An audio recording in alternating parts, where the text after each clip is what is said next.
CMR shopping mall biggest festive ధమాకా గంటకు బహుమతులు గెలుచుకోండి. నమస్తే, నేను Keshav. Welcome to Suman TV.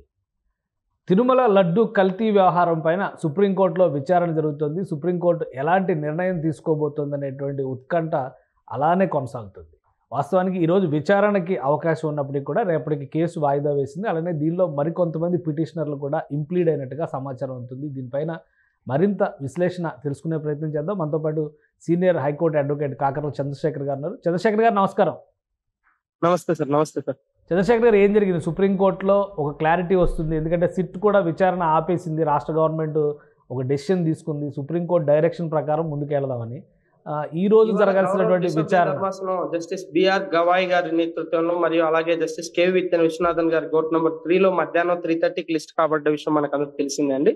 ఇవాళ యాక్చువల్ గా 2 గంటలకే దాదాపు సుబ్రహ్మణ్య స్వామి గారు కూడా పార్టీ ఇన్ పర్సన్ గా తన వాదనలు వినిపించడానికి రెడీగా ఉన్నా, అలాగే సిద్ధార్థ్ లూత్రా గారు కూడా ఇవాళ రెడీగా ఉన్నా కూడా కేంద్రం తరఫున సొలిసిటర్ జనరల్ అయిన తుషార్ మెహతా గారు నాకు కొంత సమయం కావాలి, ఇందులో సెంట్రల్ లో కొంత సమయం కావాలి, రేపటికైతే కంప్లీట్ వివరాలతో ఇవ్వడానికి రెడీగా ఉంటానని అనడంతో ఈ విధంగా వారు రెస్పాండెంట్ కౌన్సిల్, పిటిషనర్ కౌన్సిల్ ఇరువురు అంగీకారంతో కేవలం ఒక 2 నిమిషాల్లోనే చిన్నగా పరస్పర అంగీకారంతో పిటిషన్ పూర్తిగా రేపటికి వాయిదా, రేపు ఉదయం 10:30కి తిరిగి పూర్తి వాదనలు వింటామని ద్విసభ్య ధర్మాసనం తేల్చడం జరిగింది.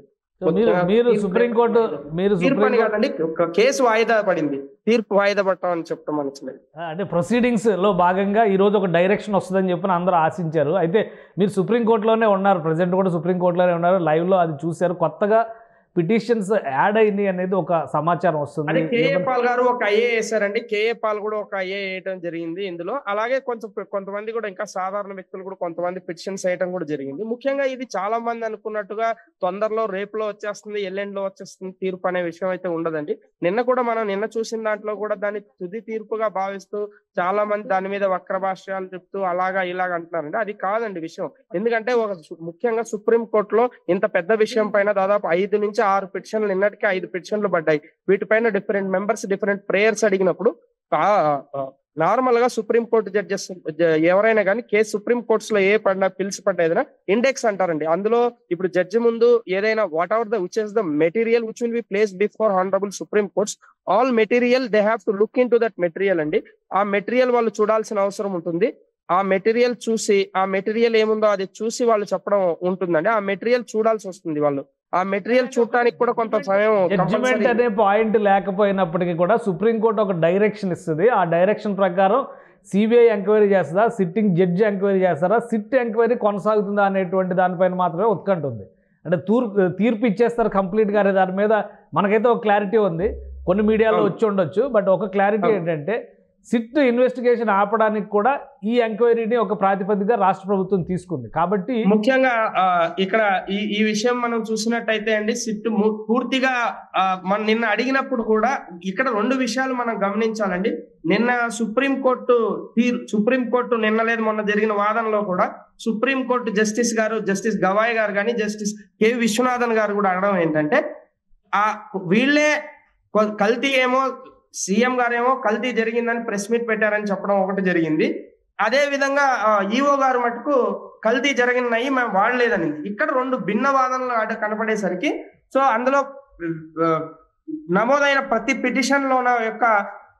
పిటిషన్ యొక్క ముఖ్య ఉద్దేశం ఏంటంటే సిట్ గాని ఈ హిందువుల మనోభావాలు దెబ్బతిన్నాయి, ఈ తిరుమల లడ్డు చాలా పవిత్రమైంది అని దీని మీద అయ్యాయి. కాబట్టి ప్రతి ప్రేయర్ దాదాపుగా అన్ని ప్రేయర్స్ సిమిలర్ గా ఉన్నాయి. పొలిటిసైజేషన్ ఆఫ్ ఇష్యూ జరిగింది కాబట్టి దాని మీద బేసిక్ కామెంట్స్ అనేది ఆ ప్రేయర్స్ బట్టి ఏ జడ్జి అయినా కామెంట్స్ చేయడం జరిగిందండి.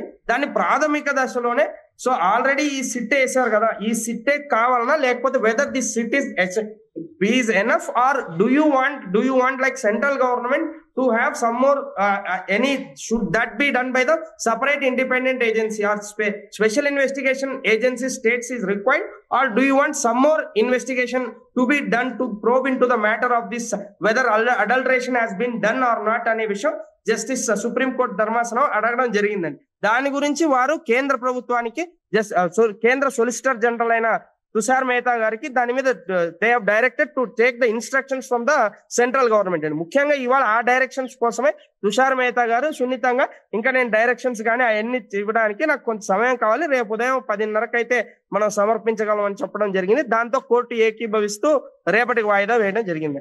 రైట్. ఇప్పుడు కొత్తగా యాడ్ అయినటువంటి పిటిషన్స్లో మేజర్గా కేఏ పాల్ గారు వేసినటువంటి పిటిషన్ తిరుమల తిరుపతి దేవస్థానాన్ని యూనియన్ టెరిటరీ చేయండి, అప్పుడే దాని పవిత్రతను కాపాడొచ్చు అనేటువంటి సూచన చేస్తూ ఒక పిటిషన్ వేశారండి.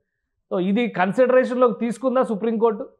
ఓన్లీ ఐఏ మటుకు నంబర్ అయిందండి. ఇట్ హాస్ రిజిస్టర్ మటుకు అయిందండి. ఇది ఇంకా టోటల్ గా రిజిస్టర్ అయిన తర్వాత whether that is valid or not అంటే మటుకు కంప్లీట్ గా తీసుకోవాల్సి ఉంటుందని ఇంకా కొన్ని పిటిషన్లు కూడా నమోదు అవడం జరిగింది.